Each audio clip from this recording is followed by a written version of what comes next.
The moment the rate drop happens, it's going to be a frenzy, dude. I know, I can see the writing is on the wall. Jamil, I wanted to ask you just like what has been like the general state of the wholesale market during Q1 and Q2 of this year, and where do you see it going in the next 6 months? Well, Q1, Q2 were pretty steady. I mean, volume is definitely lower, not substantially, but lower than the average of 23. It started to decrease in the end of 23. And then the beginning of 24, it stayed there. And then February, March, volume spiked. And now we've started to see that kind of level off.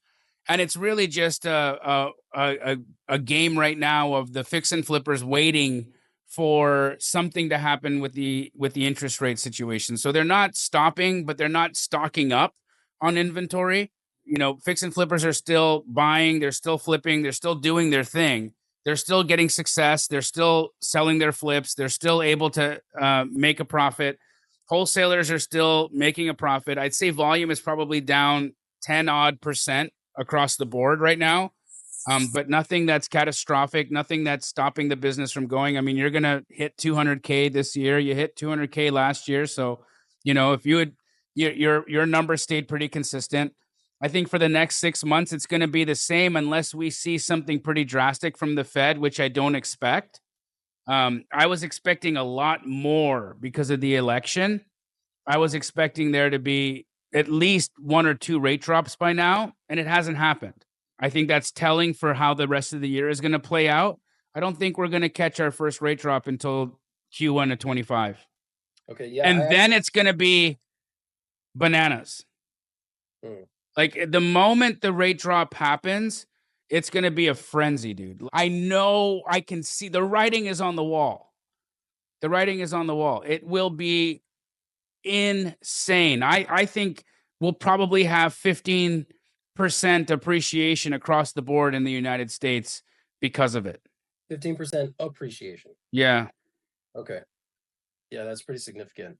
I can't wait for that to happen, man. I've been telling everyone like I just need to weather the storm because I felt it. I felt the decrease in volume Q4 of last year and Q1 of this year. I was getting kind of worried, to be honest. It But slowed it down. started to level out, right? And so everything I just said to you, you've experienced yourself on a micro level, right? And so it's the same thing. And it remember I've said this to us a lot of times. What is this business?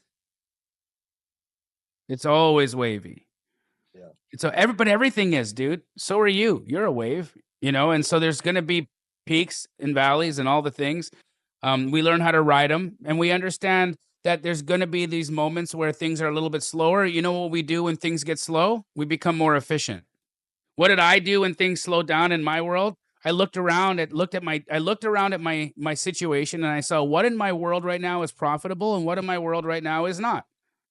What in my world right now do I want to do more of? What's lighting me up? And what in my world is burning me out?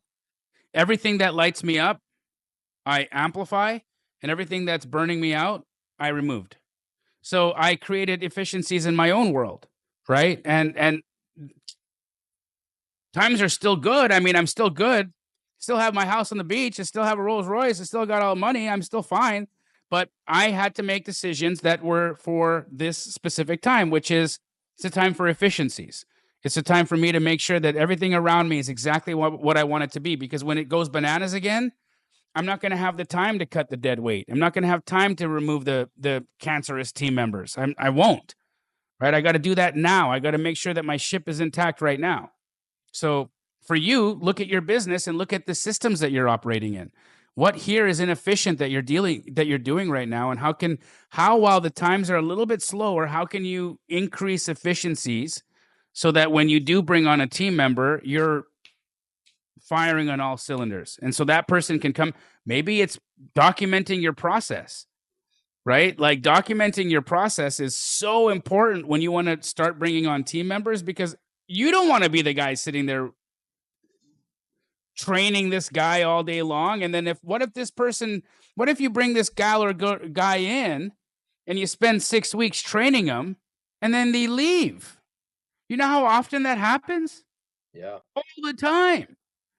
So what does that mean for you? That means that you can't be the one training. You've got to create the training so that it can be trained at scale, so that you can be training people through video, through modules, through things and systems and processes within your business that aren't going to require you to do it. Hey, thanks for watching that clip. Now, this video over here is dope. It's going to give you all the information that you need for cool stuff. This video over here is also pretty good because guess what? I don't make bad videos. And if you haven't already, subscribe to the channel because my kids watch this and they clown on me because not enough of you hit subscribe.